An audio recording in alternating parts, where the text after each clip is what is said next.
Masayang araw po mga ka-PL, eto na.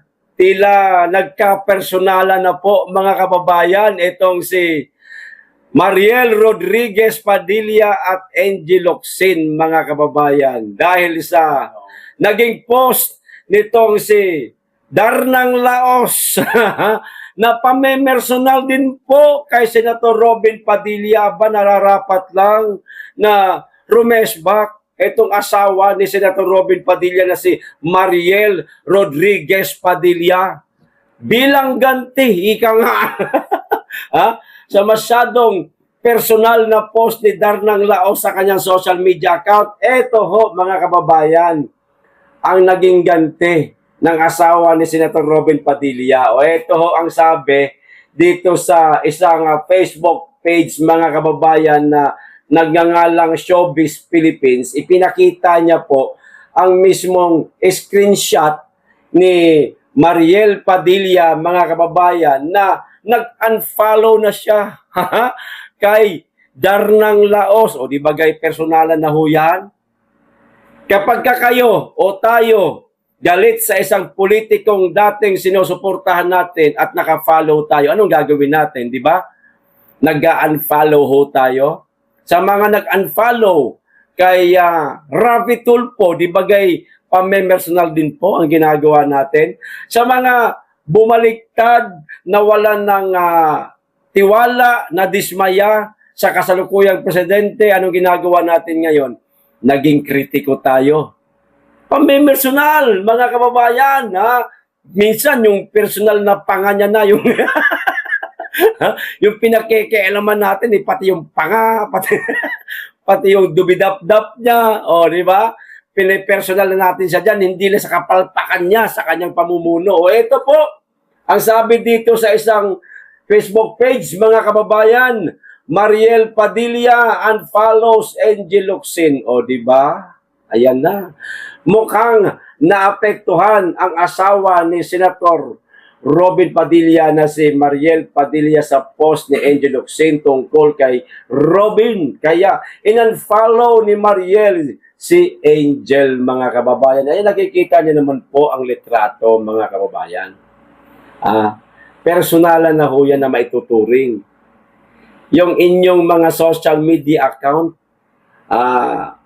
in-unfollow niya na mga kababayan. Hindi rin natin alam, baka mismo si Angel nag-unfollow na rin dito kay Mariel. O diba? Kasi naman ikaw, Angel Hindi naman ito gagawin sa'yo ni Mariel Padilla. In-unfollow ka, in-screenshot, ipinost pa sa kanyang social media account. Pinakita niya talaga sa mga Pilipinong hindi niya nagugustuhan ang ginagawa mo, Darnang Laos. Edi personal ka. Kung hindi ka man sana masyadong naging agresibo, ayan. Kung hindi ka sana na personal kay Senator Robin Padilla at ipinost mo pa sa iyong sariling social media account, edi hindi ka in-unfollow ni Mariel Padilla. Baka pati ang mga followers mo, mga fans mo, kung maituturing nung ikaw ay sikat pa na artista, baka nag-unfollow na rin sa'yo. Kasi maraming DDS na mga naka-unfollow sa'yo. O ano na, mga kababayan, naka-unfollow na ba lahat? Kay Angie Locsin? Kung hindi pa, mag-unfollow na. Ganun lang po, mga kababayan. Pagpapakita po ng suporta natin kay Senator Robin Padilla, ipakita natin na naapektuhan tayo. O inaamin natin yan. Naapektuhan tayo sa mga ginawa niyang pag-post at pamimersonal sa napakabutit, napakasipag na senador. Hindi kagaya ng ibang senador dyan, talit-talinuhan pero wala naman nagagawa. Ang masama, pati ang issue sa maleta, pinagtatakpan pa. Diba, mga kababayan? Pero si Robin Padilla, nilalabanan niya ang nasa maleta. Nilalabanan niya ang mga makakaliwang grupo na isa yan sa ikinagagalit yata nitong si Angel Locsin, mga kababayan. Kaya ayan, talagang pinahiya din ni Mariel Padilla, mga kababayan, si Angel Locsin. Pamamahiya ho ito. Yung i-unfollow mo siya. I-unfollow. Ayan, i-unfollow mo. Kayo, mga kababayan, i-unfollow ninyo si Angel. Tapos, i-screenshot pa ninyo. Ipopost ninyo ngayon sa inyong social media account. Pamamahiya po ito. Pamemersonal po ito. Gawin nyo na. Gawin na po natin pala. Ayan, mga kababayan. Talagang pinakita rin ni Mariel na, bakit ikaw lang ang kaya mong, may kayang mamersonal? Kami, hindi. Pinipersonal mo yung aking mister na pwede mo naman sanang i-private message. Total, magkaibigan naman kayo. Talagang ipinakita mo pa sa social media. Nagyaw-yaw ka sa post mo sa iyong social media account. Ipinakita mo sa mga kababayan nating kuno. Kuno. Kaibigan kayo. Ayan, di ba? Ni Robin Padilla, pero binabanatan mo siya sa sarili mong social media account. O eto, ang naging ganti, mga kababayan ni Mariel Padilla. O kung sino pa sa inyo, mga ka-DDS, ang hindi pa ho naka-unfollow. Kaya, ayan, Darnang Laos. Gawin na natin, mga kababayan. Iparamdam natin sa kanya yung bilang ho natin. Hindi ho basta-basta ang bilang natin. Napakarami po nating mga DDS. Kapag tayo nag-boycott, talo po natin ang kakamping. Kasi di hamak po na mas marami ho tayo kaysa sa mga kakamping na yan, mga kababayan, kaysa sa mga dilawan, kaysa sa mga pula. Di hamak po na mas marami ang DDS. Aba, laban!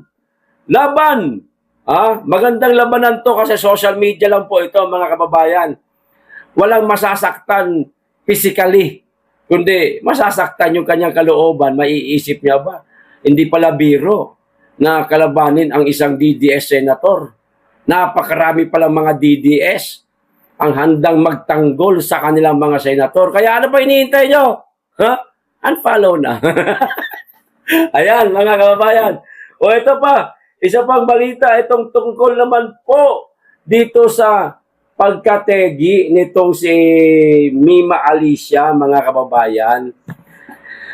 Kahapon, ng umaga, medyo hindi ho tayo naniwala doon sa lumabas na balita. Pero ngayon, mga kababayan, na confirm na, tinanggap na po, ay ibig sabihin, pinick up na po ng mga mainstream media, pinag-usapan na ng ating mga kababayan, mapablogger man o hindi, kapanipaniwala na ho, lalo na ngayon, mga kababayan, umabot na po sa News 5 at sa iba't ibang mga media outlet, itong pagkakapas lang dito kay Mima Alicia na ngayon, pinagkaguluhan ng mga kapwa niya, BBM supporter, pero pinagtatawanan po ng mga kaibigan natin dito. Ako, hindi ko pinagtatawanan si Mima.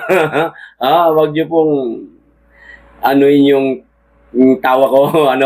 Wala yan. Natatawa ako sa mga nakikita kong reaksyon ng mga kaibigan nating DDS. Lintek, mga kababayan, kung lintek kung i-bash nila si Mima kahit na nategi na. Ito po ang pruweba, mga kababayan. Yung video ay ganito ko lang ho, at hindi ito galing sa kaibigan nating media outlet, kundi sa iba ito galing, mga kababayan.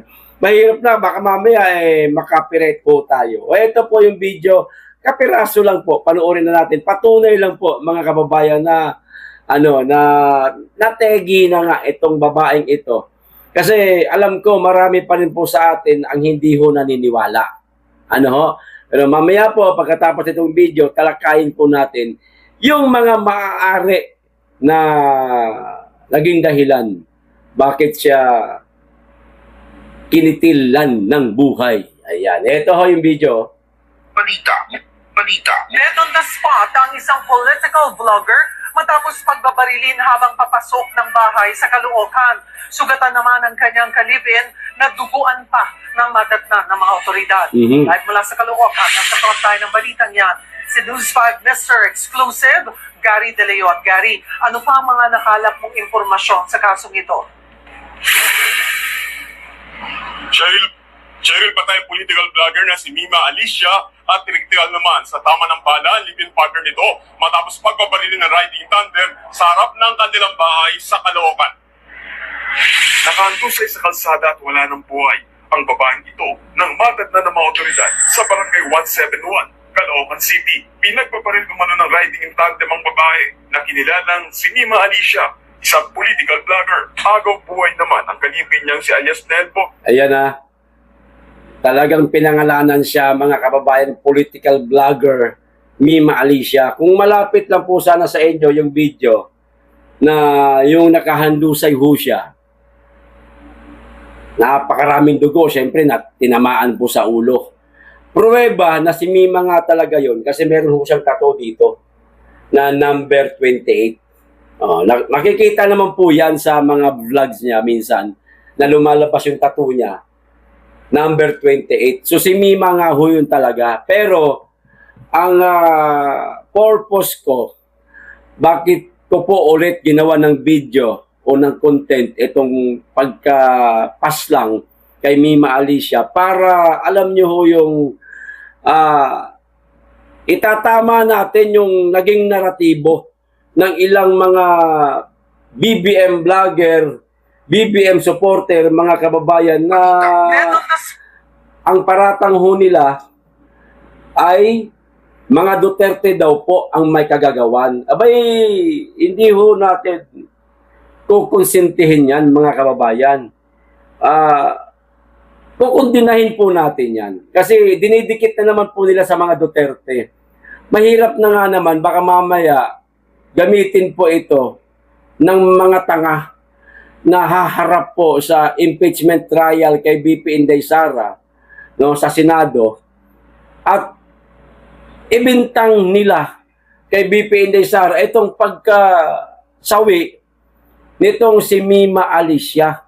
Abay, meron pong ibang dahilan dito sa video na maaaring naging sanhi po ng kanyang kamatayan. O ito po, tuloy ho natin. Na ng mga otoridad sa barangay 171, Caloocan City. Pinagbabaril umano ng riding in tandem ang babae na kinilalang si Mima Alicia, isang political vlogger. Agaw buhay naman ang kalibin niyang si alias Nelboy na tinamaan din ng bala. Nakausap pa siya ng mga barangay tanod habang dinadala sa ospital. Hasag po kayo. Parang maubusan ako ng hininga. Sige lang. Laban. Base sa investigasyon, pasado alas 3 ng madaling araw kanina na magparada ng kotse sa harap ng bahay nila si Alicia. Bumaba si Nelboy para buksan ang gate. Doon na biglang sumulpot ang riding in tandem at malapit ang binaril si Alicia na nasa driver's seat. Eto, mga kababayan, medyo makakapagsalita pa itong kalip-in partner ni Mima Alicia kung ano ang mga unang nangyari o napansin nila bago po nangyari ang insidente. O ituloy po natin. Nakaparada ang sasakyan ni Mima Alicia sa lugar na ito para magparada ng sasakyan ng kanyang live-in partner. Dinaanan sila ng riding in tandem at pinagbabaril. Sinubukan pa ni Alicia na tumakas at tumakbo pero muli itong binaril ng riding in tandem. Dead on the spot si Mima. Pero ang unang tama ni Mima Alicia sa palagay ko, mga kababayan, kasi nakatakbo pa siya, baka sa katawan lang, baka hindi pa napuruhan. Kumbaga, pinatamaan muna ng isa para medyo manghina na, at ayun nga, nakatakbo. Nung medyo mahina na, nakita nung pinaka-gunman, tsaka tinira sa ulo. O ito ho. Alicia, matapos tamaan ng bala sa ulo at katawan, inabutan ng mga residente si Nelboy na nakaupo sa harap ng gate ng bahay. Duguan sa tama ng bala at humihingi na sa klono. Habang itinatakbo si Nelboy sa ospital, tinanong rin ito ng mga tanod ng barangay kung may banta sa kanilang buhay. Kilala mo ba yung suspect Nel? Hindi po. Ano yun? Sa negosyo? Hindi ko po alam. Ano yung sundan kayo dito? Nandiyan po sila nakabang eh. Ayon sa may-ari ng inuupahan nilang ba? Mga kababayan, meron po nabanggit na negosyo ha. Tandaan po natin, pansinin po natin, take note po natin kung ano pong negosyo ang nabanggit ho rito. Ay, bagong lipat lamang daw sa Caloocan sina Alicia at live-in partner nito na si Nelboy. Mga 1.5 months po, sir. Sila, ano pa kilala sa inyo? Nagbayan silang motor, sir. Kasi yung lalaki, sir, ang kausap ko dyan, sir. Wala raw nakakakilala sa dalawa at sa pagiging Nag-buy and sell ng motor. Bagong lipat lang sila. Kung daw nagkakamali, 1 buwan at kalahati pa lang sila dito sa tinitirhan nilang bahay na sa bandang Camarin yata ito, Caloocan.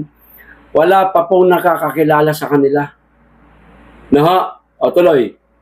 political vlogger ni Alicia. Madalas mag-post si Alicia ng content na sumusuporta kay Pangulong Bongbong Marcos. Bumuhos ang pakikiramay mula sa mga kapwa pro-BBM page at vloggers. Ilang oras matapos ang pamamaril, dumating ang dalawang lalaki at pilit pinabubuksan ang bahay ng mga biktima. Nagpakilala silang kamag-anak ng mga biktima at kukuha raw ng gamit ni Nelboy at pera na gagamitin sa ospital ng biktima. Galing po kami ng presinto, nagpirma-pirma po siya doon, binigay po yung cellphone and susi sa kanya. Dahil po, yun nga po, pinaliwanag po siya. Galing sa kayo ng stadion? Yes po. Okay. Ano po yung waiver po doon, tsaka mamaya babalik po siya para ibalik din po yung cellphone. Hindi muna pumayag ang may-ari ng bahay. Humingi po ako muna ng clearance sa police, sir, kasi baka under investigation pa po yung bahay. So, para po ma-preserve muna yung crime scene, sir. Kami na nga sa iniimbestigahan sharing ngayon ng mga pulis ay kung may kinalaman sa krimen ang negosyo na mag-link-in sa buy and sell ng motorsiklo. Inaalam din kung may kinalaman ang pagpatay kay Mima Alicia sa pagiging political vlogger nito. Cheryl. Ayan ha, nabanggit talaga mga kababayan ang kanyang pagiging political vlogger. Inaalam din daw po nila, baka meron daw pong kinalaman. O, kita nyo na, ang kanyang pagiging political vlogger, mahirap to mga kababayan. Baka mamaya sakyan nito ng mga tarantado, ng mga witness, laban sa pangalawang Pangulo. Sakyan nila ito, sasabihin nila, vlogger yan ni Marcos. Tinitira lagi niyan si Inday Sara. At sabihin na, baka si Inday Sara ang nagpatira. O, ganyan ka, ganyan katarantado yung mga yan, mga kababayan. Kahit ano, sasakyan ho nila. Baka lang naman hindi ko sinasabing gagawin nila ito. Baka lang naman, mas maganda na ipinapangunahan ho natin. Para masabi nilang, teka, baka na-anticipate na nila yung plano natin. At hindi na nila itutuloy yung masamang plano nila. Mahirap na kasi. Kasi itong babaeng ito, na si Mima, kritiko yan ni BP Inday Sara. Vlogger ni Marcos. Ibig sabihin, BBM vlogger. Makikita po sa mga post niya, meron pong magkasama sila ni Marcos. Baka mapolitika ito, mga kababayan, mahirap na. Kaya pangunahan na po natin. Pero, meron pang isang nabanggit. Itong pagiging buy and sell daw nila, negosyo na lang buy and sell ng motor. Okay? Motor. Maraming klaseng motor. Merong mamahalin, merong hindi naman gaano mahal, meron yung medyo mura lang. Pero, kahit magpunta po tayo ngayon sa mga nagbabay and sell ng motor, mga kababayan, walang mga motor na hindi naman sinasabing totally wala, pero bibihira. Na mga motor na nagkakahalagang milyones, na nakikita ho natin sa mga nagbabay and sell, kundi yung nasa middle class lang, ika nga, na mga motor, nasa nagkakahalaga na 100,000 hanggang 500,000. Bibihira lang talaga yung umaabot ng 2 million na mga motor, 2.5 million na hawak nitong mga negosyanteng nagbabay and sell ng motor. Bibihira lang yan. Si Mima, hindi naman ganun kayaman yan eh. Isang ultimong vlogger lang rin yan eh. Nagkapera lang rin niya sa pagiging political vlogger niya. Tapos, magbabay and sell ng mga motor na nagkakahalagang 2 million o mahigit pa o mas mababa, maniniwala ako. Kasi mga kababayan, meron pong kumakalat na conversation di umano ni Mima Alicia at etong hindi nakikilalang tao na lalaki ba ito o babae ba ito, no? Meron di umanong onsehan na nangyari, mga kababayan. Ito kaya yung isa sa tawag nito, mga nakakasama nila sa kanilang negosyo sa buy and sell. Nagtatanong lang po, mas maganda na yung malinaw ho tayo. O ito po yung kumakalat ngayon sa social media. Kalat na po ito, mga kababayan. O nagkaonsehan. Wala pong sinabi sa kung anong bagay sila nagkaonsehan. Kaonsehan sa kanilang negosyo na motor buy and sell o nagkaonsehan sa bigayan. Totoo kaya ito? Ayan, tanong pa rin may tanong pa rin. Ito yung sabi ni Mima Alicia, itong itong dark na conversation, ito yata yung kausap ni Mima. Di natin malaman kung babae o lalaki ito. Ito sabi daw ni Mima, daw. 2 million yung binigay. O baka nagtanong, itong kausap ni Mima, magkano binigay? O kaya ito naging reply daw ni Mima. 2 million lang 2M lang yung binigay. Yung parte mo na kay Boss B pa. Nako.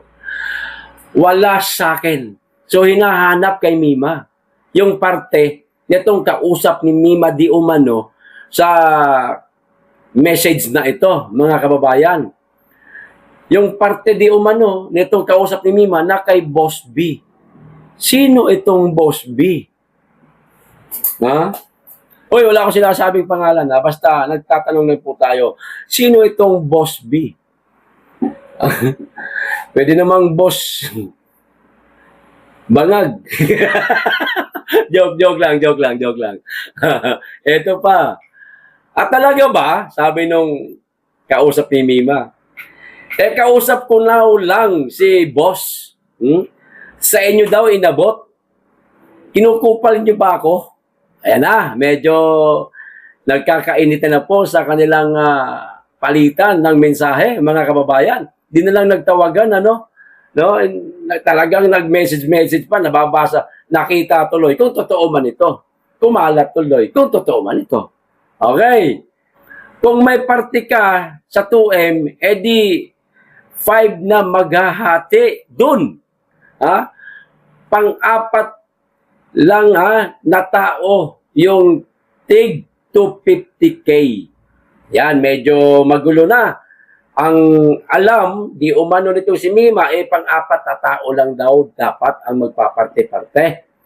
Si tig 250, naging 5. Nabawasan pa. Kumbaga, ito siguro yung partihan. Sa kung anumang negosyo ito, mga kababayan. Kung ito ba yung nasabi dito sa balita kanina na nagbabay and sell sila ng motor o baka mayroon pa silang ibang negosyo. Baka lang naman.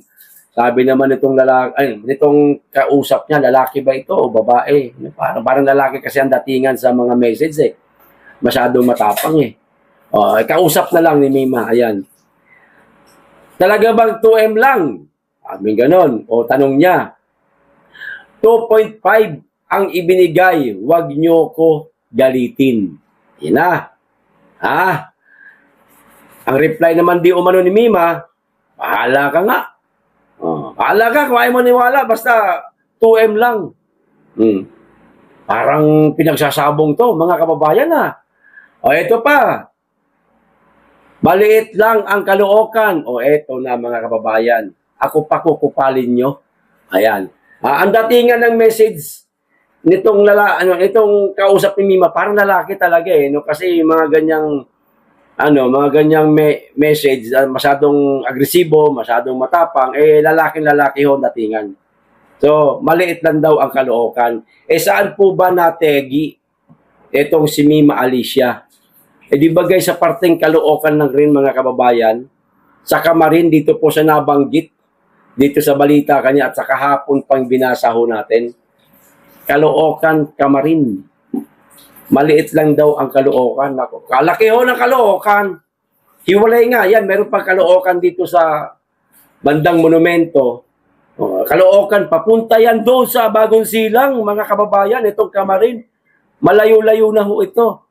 Bagong lipat. Sila Mima. Pero ang galing. Natunton. Nitong mga gunman ang bagong tahanan o nilipatan nila Mima Alicia. Mga kababayan, hindi basta-basta itong nakabangga ni Mima Alicia. Kasi ang bilis niya pong natuntun eh. Kakalipat pa lang nila, 45 days pa lang. Ayan na. Natuntun na sila at nadali pa nga. Kasama ng kanyang kalibin. Mga kababayan ha, uulitin ko lang yung naging negosyo nila. Buy and sell di umano ng motor. Sabi ho dito sa balita. Pero, motor, 2.5 million. Ano klaseng motor to? Ito yung mga mamahalin. Alam natin na mayroong mga mamahaling motor, umaabot ng milyon. Pero, ewan ko, hindi ko talaga masakyan, mga kababayan. Kung talaga bang motor lang ang negosyo nitong si Mima Alicia, baka meron pang iba na negosyo. Baka, halimbawa, maliban sa pagbabay and sell ng motor, baka nagbabay and sell din sila ng mga sasakyan. Pero ang nabanggit po sa balita, motor lang. Aabot ba ng 2.5 million? Ganun kalaki. Ang, ano ba yung hatian? O ano ba yun? Yun ba yung hahatiin? O babawasan pa yun para sa kanila? Ba't ang dami nilang maghahati-hati? 5. Di ba ako, negosyante ko ng motor, buy and sell ako. Ba, ako lang.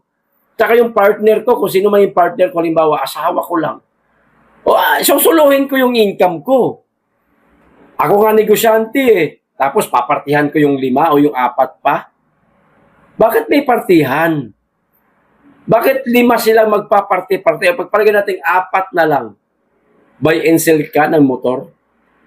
Pero meron kang kaparte-parte sa income. Magulo, mga kababayan. Magulo. Naguguluhan ako kung bakit ganito kalaki ang partihan nila. Milyon-milyon ang halaga. Meron pa siyang mga kasamang magpaparte-parte rin sa kinita nila. Ano ba talaga itong binebenta nila? Nakakapagtaka. Nagtatanong ako, wala akong idea, mga kababayan, pero nakakahinala lang. Ano ho sa palagay ninyo, mga kababayan? Itong mga pinagpaparte-partihan nila. At ano kaya ang tunay na negosyo nila? Kayo na lamang pong humusga, mga kababayan. Okay? Nagtatanong lang po ako. Ayos. O ito pa. Kaliwa kanan po ang patayan sa ating bansa. Ayan na nga, nadali si Mima Alicia. Mga bata sa eskwelahan, sa Tacloban, nagkabarilan. Sa Cavite, saksakan. Hindi lang sa mga lugar na nabanggit ko, iba't ibang parte pa ng ating bansa, iba't ibang lugar ng ating bansa. Krimen, patayan, mga kababayan. Napakarami na po natin nakita sa balita. Pinipick up pa nga ng mga ibang media outlet. Ang mga nangyayaring karahasan sa ating bansa. Pero ang sinasabi po ng PNP, safer Philippines daw po, mga kababayan. Ligtas pa rin daw po ang Pilipinas. Tarantado o nanindigan ang Philippine National Police na mas ligtas ang Pilipinas ngayon. What? Alak ka na. Ano naging ligtas? Ang dami namatay. Kaliwa kanan ng patayan. Kayo naman, PNP, parang fake news din po kayo eh. Hindi na po tanga mga tao ngayon, hindi po bulag, meron po social media. Kalat po, sir. Kayo naman, ayusin nyo naman po. Magsabi ho kayo ng totoo. Ha? Paano naging ligtas? Yung mismong vlogger nga ni Marcos patay. Ayon sa PNP, bumaba ng 20.6% ang focus crimes sa nakaraang 3 buwan kasunod ng paglulunsad ng Safer Cities Initiative. Sa bagay, nakaraang 3 buwan. Noong mga nakaraang buwan at hanggang ngayon po, kasagsagan ng mga patayan, kaliwa kanan. Maaari, dito sa survey na ito na lumabas, wala pa masyadong patayan.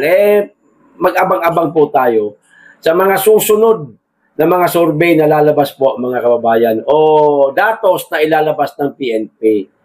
O naiintindihan natin kung hindi ito ang ating nararamdaman, medyo nakikita lang po natin yung mga sensational na nangyayari, pero yung statistics natin talaga, pababa talaga, sabi ng PNP, yung krimen. Pababa talaga yung krimen. Pahayag ni PNP spokesperson, Police Colonel Allen Raico, mga kababayan. Sige, pababa, yan ang gusto ninyong sabihin sa publiko Kahit na nakikita na ng publiko, kaliwa ka rin ng patayan, para sa inyo, pababa pa rin. Kayo naman mga sir. Mag-ikot-ikot kaya kayo. At kung may makita ho kayong krimen, gamitin nyo po yung inyong sariling social media account, Philippine National Police. I-post nyo po doon lahat ng mga nangyaring krimen. Patayan na lang. Para updated ang tao at para doon na rin tayo kumuha ng datos kung tumaas nga ba o bumaba ang kriminalidad sa bansa, mga mamang pulis. Hindi yung kayo-kayo lamang po ang nagsasabi na bumaba ang crime rates sa ating bansa, pero nakikita ng publiko taliwas sa mga sinasabi ninyo. Asahan po namin na magsasabi po kayo ng katotohanan. Huwag nyo pong bubulagin, huwag nyo pong gagawing tanga ang ating mga kababayan. Okay, hanggang dito lang. Maraming salamat. Pag-iingat kayo lagi, tigit sa lahat. Mahalin po natin ang Pilipinas.